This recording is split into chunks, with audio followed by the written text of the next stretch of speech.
5, 4, 3, 2, 1, 0. All engine running. Liftoff. We have a liftoff. Ladies and gentlemen, boys and girls, children of all ages, the Minot State Professional Communications Department proudly brings to you the Striha Sports Podcast with your host, Parker Striha. Hello and welcome back to the Striha Sports Podcast. I'm your host, Parker Striha, and on today's episode, I'm going to be talking to a brand new member of the Minot community. I'm by no means a professional, but I do love talking about sports, so thank you for joining me. This man has more than 20 years of coaching experience. He has spent time as the head coach at Eastern Oregon University, Lenoir-Rhyne, and Jacksonville University. He has been the offensive coordinator at Army, California Polytechnic State University, Bucknell University, and St. Mary's College of California. He spent his last 3 years as an assistant, analyst, and top advisor to the head coach at the University of Nevada, Las Vegas. He was also recently announced as the 22nd head football coach in Minot State University history.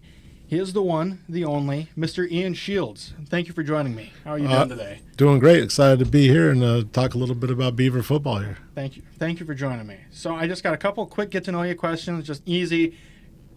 Nothing too serious. So number one, I just got, what's your favorite type of pizza? Oh, that's a good question.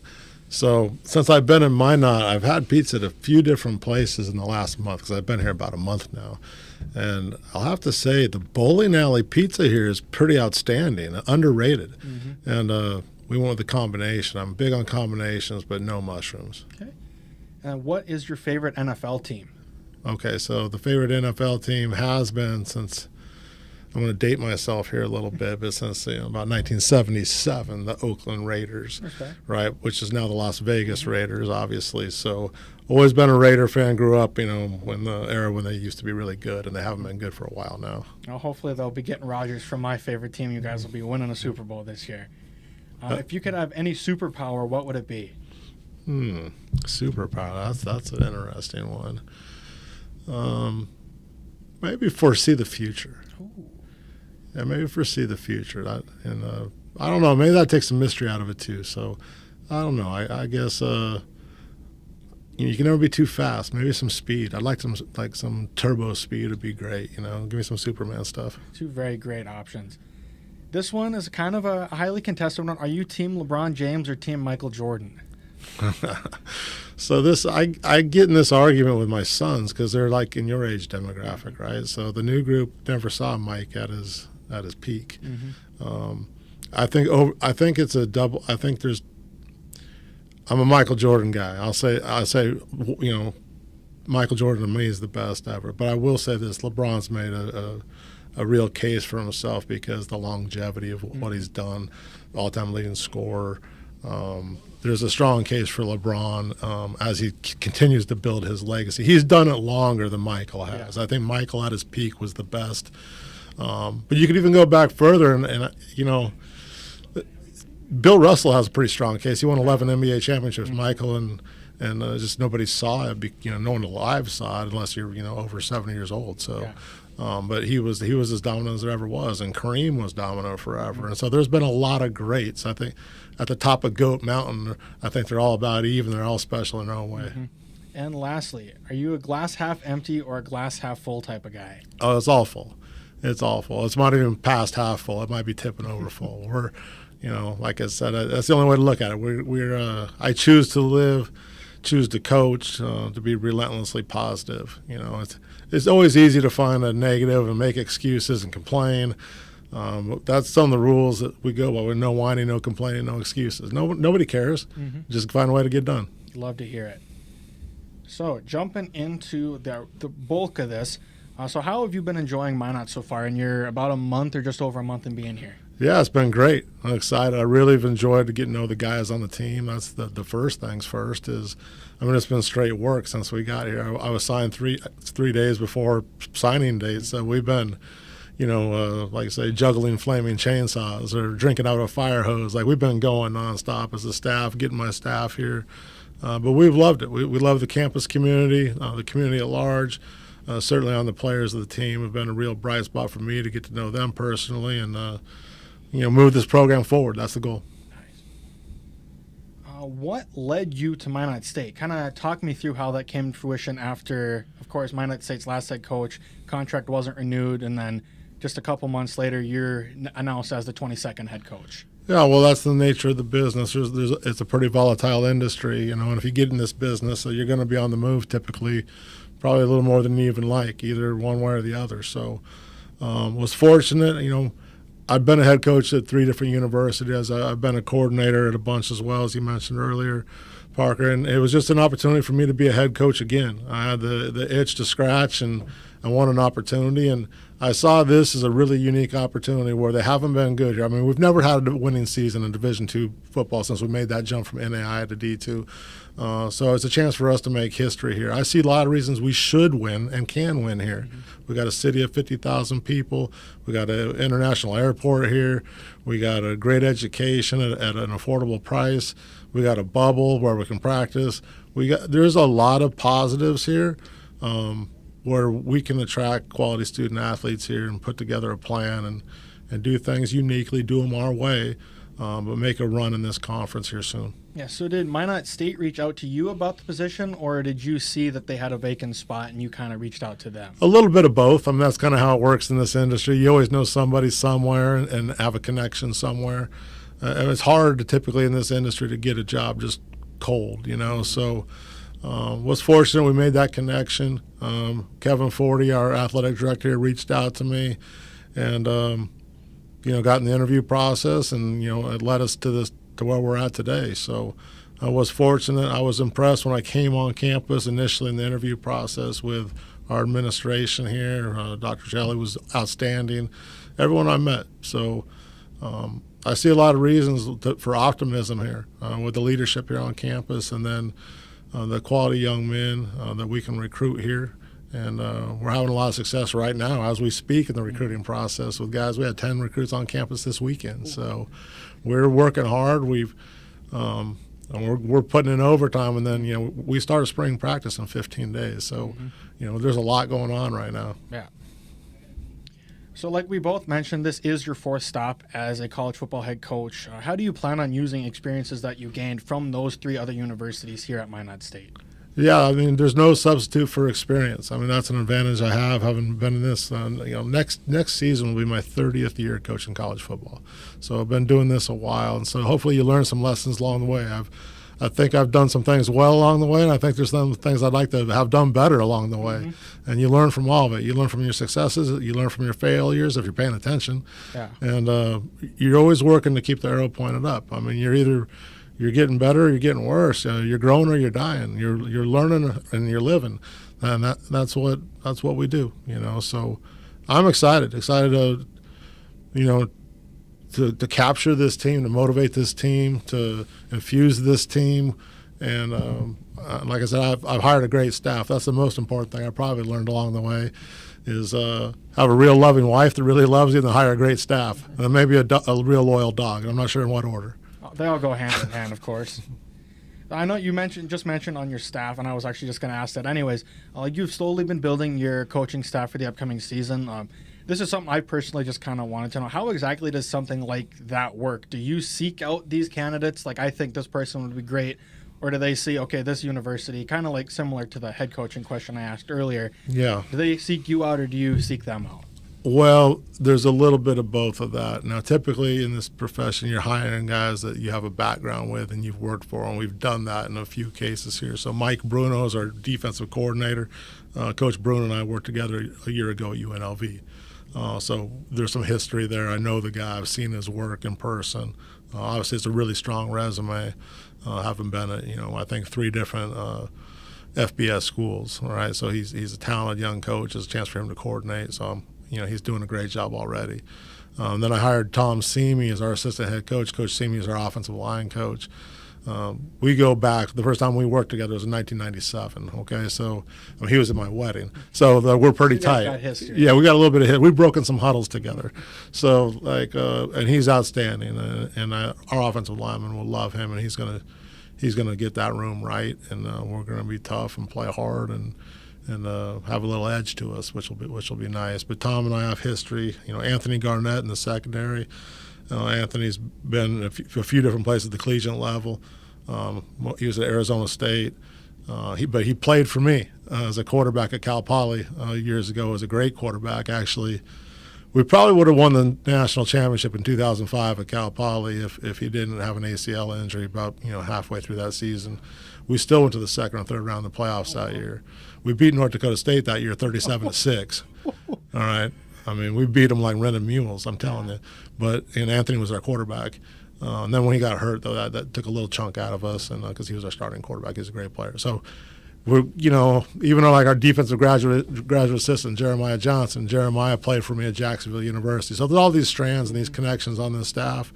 And then I've been fortunate. I retained Coach Mike Famigaletti on the previous staff, who's only been here a year, but he's been a real asset in this turnover, basically, of keeping some consistency, helping the recruiting, knowing where things are on campus, and Daniel DeYoung as well, coaching the tight ends. So I really like how the staff's coming together. We're not quite all the way there yet. I got a couple more pieces to fill, but we're almost home there. Perfect.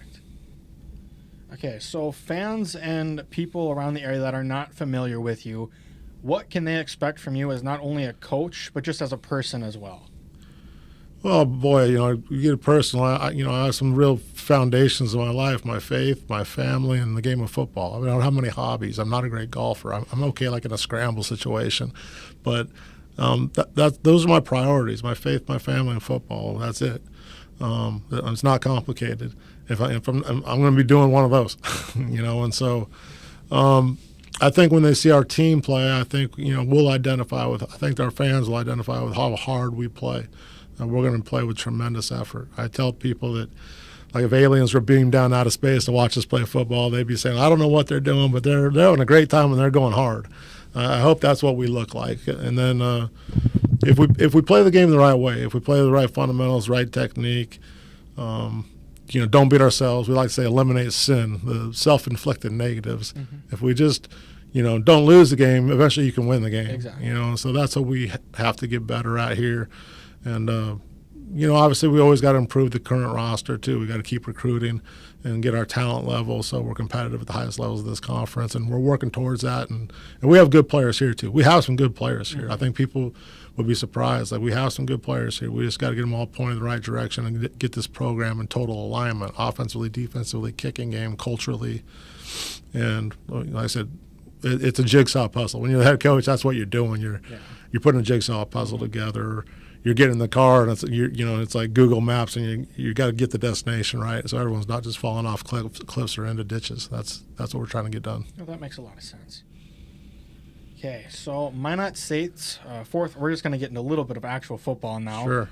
Minot State's fourth leading rusher of all time, Ali Muhammad, transferred to Bemidji State this past offseason, which now leaves you and the team with a very inexperienced running back room. How do you plan to create a consistent running game with a backfield with little to no starting experience? Yeah, well, I'm not going to worry about who's not here. I could care less. I worry about the guys that are here, and I think we have some talent here. We have, Evan Lovett's a good player. He performed well last year. You could argue he was the most productive running back. Eric Palmquist is a good running back and receiver. He can do he's a Swiss Army knife. He can do a lot of things. So. We got other guys in the program as well that are working hard and ready for their opportunities. So I think some of those guys just need opportunities. They need a chance to get on the field and develop and play within a system that suits their skill set. And I'm excited to see what that room can do. I mean, obviously, I haven't had a chance to have our hands and actually coach them yet until we get out here to spring practice and see them actually play football instead of just running around, in the bubble or doing the drills with our strength and conditioning coaches or in the weight room. We can see what they've done a year ago to a certain extent, and lean on our retained coaches for information. But we're going to find out here shortly what they're all about and how we can, like I said, give us the best chance for success and to gain some yards. Nice. Okay, so kind of keeping the tone with the running game, during your 3 years at Jacksonville University, your team consistently ran for over 2,500 yards a season, including over 3,100 in 2017 and almost 3,700 in 2018, Your quarterback in 2018, Calvin Turner Jr., himself ran for 1,400 yards and 17 scores. Do you plan on trying to implement more design quarterback runs for this team in the future? Well, we're going to be a spread option offense, so just by design, that's what will happen. How that's exactly shaped and the carries are divvied up are going to be dependent on the personnel that we have. So Calvin Turner Jr. is not here at Minot State right now. Like, Calvin Turner Jr. is a first-round draft choice in the XFL, and had tryouts with the Ravens and the Raiders and the 49ers. And, when they dropped the program at Jacksonville, he went to Hawaii and was all Mountain West Conference and was pretty special. So, like, we don't have that type of dynamic athlete at quarterback, so that's why those stats look like that. Now, Calvin didn't throw very well. That was his downfall, but he was a true option quarterback. So we're looking for a real dual-threat quarterback, and so it could be one of the guys we have here now, and we're going to find out what they're capable of doing this spring. But there's going to be a fight at the bat rack to see who gets the at-bats when this season gets started, because we're going to have some guys coming in here, too, that will make it very competitive. Yeah, Minot State has predominantly been a run-first team as of late. Do you kind of see that? Is that the identity you see this team kind of keeping, or like you said, you kind of the more that option, or are you gonna try to turn it into more of we're gonna try to be a pass first and lean on the run game when needed? No, I think we're going to be a run-based program. That's always been my identity as a coach, and I think it's not just about the offense. That's what suits the team the best. That's what suits our defense the best. I wouldn't say they were a great running team here or passing. Frankly, a year ago they scored about 12 points a game. They didn't do anything that well. So we got to turn the page completely. I don't care anything that happened in the past. It makes zero difference here. All the previous teams have no bearing on what's going to happen going forward, whether they were good in the 70s or the 40s or not so good here recently. The history makes no difference. What does make a difference is the guys in our locker room now and the guys we're going to bring into the locker room and our coaches.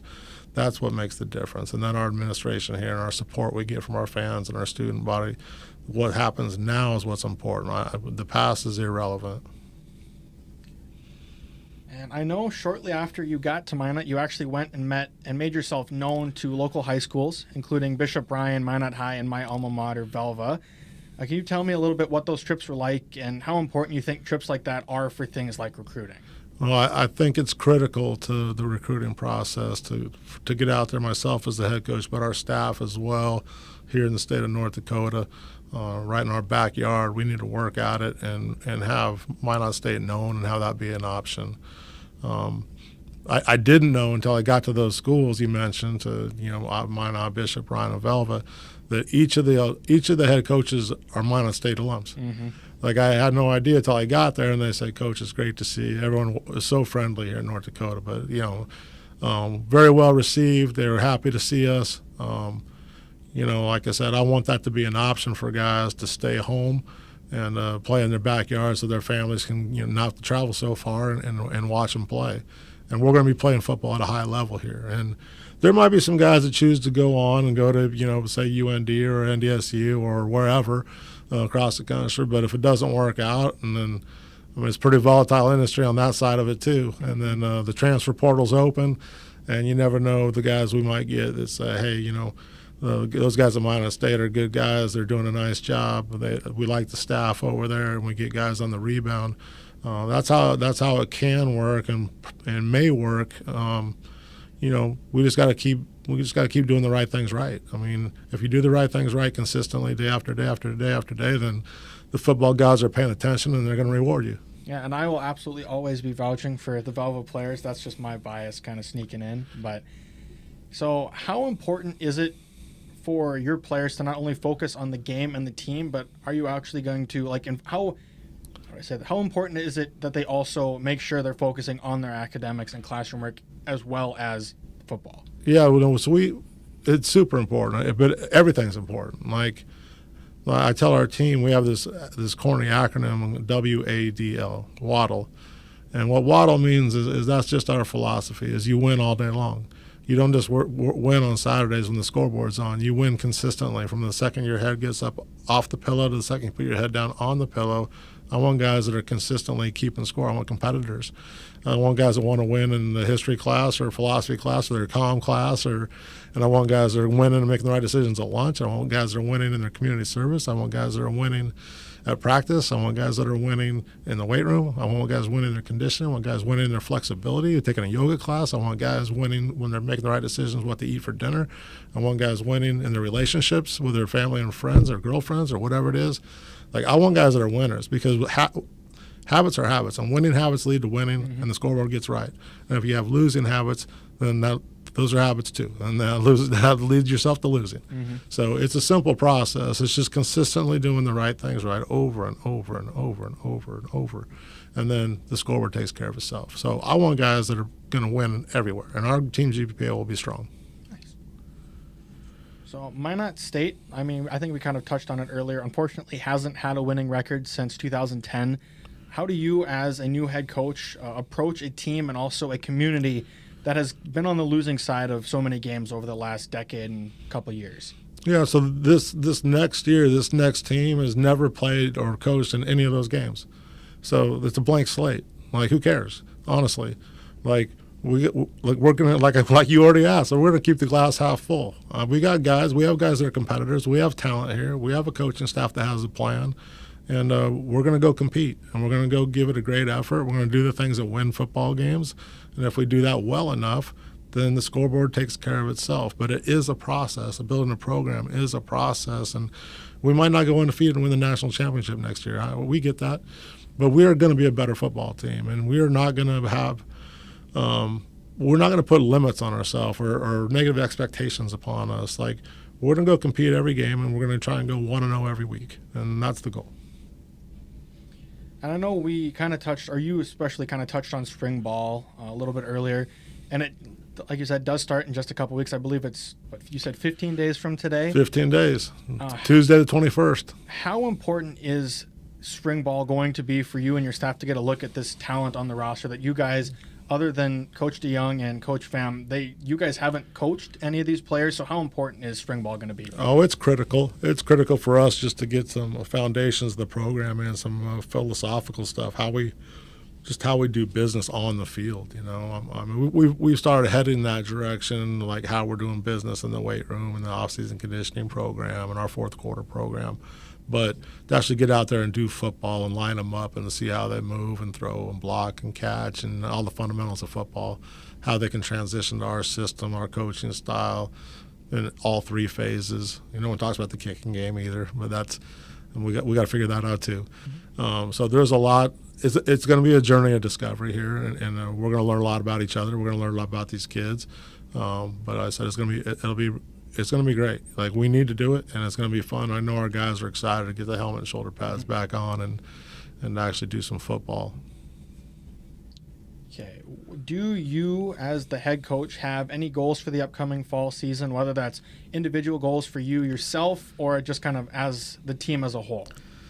Well, we have team goals, you know, and you know, the first one is to play with perfect effort. We don't say good effort or great effort. We say we play with perfect effort. So we have to learn how to start doing that, to play, you know, the average college football play lasts 6 seconds. So we got to learn how to play all 6 seconds all the time, you know, from A to B as fast as we can. And that's a habit as well. So we got to learn how to play harder. And then, you know, aside from that, then after effort, then I want us to have a team GPA over 3.0. That's one of our team goals. We're pretty close to that right now, actually. So we'll see how this semester goes. We're making some strides that way. And then the next one is have a winning season. That's never been done here. Like, I don't believe since it's been Division II here at Minot State, there's been a pro team that's won 4 games here. So. But the goal is, you know, right now the goal is winning season. To put it into like FBS terms, to be bowl eligible. You know, let's go win 6 games. And if we win 6 games, that's a heck of an accomplishment because it's never been done here before. And I think for all of our players and our staff, that's a realistic goal at some point here in the near future that we can obtain if we're doing things the right way and playing the right way and playing with great effort and doing all the little things. And then we got to coach and get some talent in, you know, some more talent to add to this roster as well, and we're in that process. So I think that's a that's the big, hairy, ambitious goal that's out there right now is let's go do something that everyone says can't be done here. That's one of the reasons that attracted me to this position, frankly. Chance to go make history and do something that everyone said was really hard and couldn't be done. Well, let's go prove people wrong. Let's go have a chip on our shoulders and prove that we can. There's no reason we shouldn't win here, frankly. We got a great situation here. I said we got a great city, we got a great community, we got scholarships, we got more than half the teams in the conference. We got a bubble. There's a lot of reasons I can point why we should win here. Mm-hmm. We just got to get everyone in alignment and going in the right direction. Perfect. I'm really excited to hear that. And my last question is just what is your message going forward to anyone who may doubt you, this new staff, and just this team as a whole? Well, there's always going to be cynics and doubters and non-believers. There's people that don't, cynics and doubters and believers that don't believe in LeBron, so I can't worry about those people. I'm not going to worry about them. I think if you do things right, you treat people right, you give it an honest effort, then it all takes care of itself. And then some people that might be on the fence, we can get them back on the bandwagon. I'll tell some of those people that are on the fence right now, start getting your ankles taped up because I don't want you to sprain it when you're jumping on the bandwagon when we get this thing turned around. Love it. Some of these phrases you're using, I love them. Love them. And then, okay, so just I'm out of my questions, but just if people want to find you, whether that's recruits, people in the community, people at Minot State, if they want to find you, where can they find you at? Well, the easiest place to find all of us coaches right now is on Twitter. Not everyone's in the Twitterverse, I understand that, but that's where recruiting takes place. That's, this younger generation, the guys, your age, Parker, or even younger in high school, right? They're on their phones, 8, 9, 10 hours a day. That's where they're living, and that's where we have to go meet them. That's a fertile recruiting ground. That's for better or worse. That's just the way it is. Now I'm not a big TikTok guy. I don't go down that road. Okay, but Twitter. Only old people are on Facebook too. By the way, so old people are on Facebook. Instagram's a little bit of everything, and then but Twitter's where the recruiting happens. So that's the easiest place to find all of us because we all got our names out there and our handles and our little shticks we're going through. But it's fun, actually. The recruiting part of it's fun. And then obviously, we'll be out there for spring practice and training camp, and we'll be in the community. So we'll be actively engaged in every area. Perfect.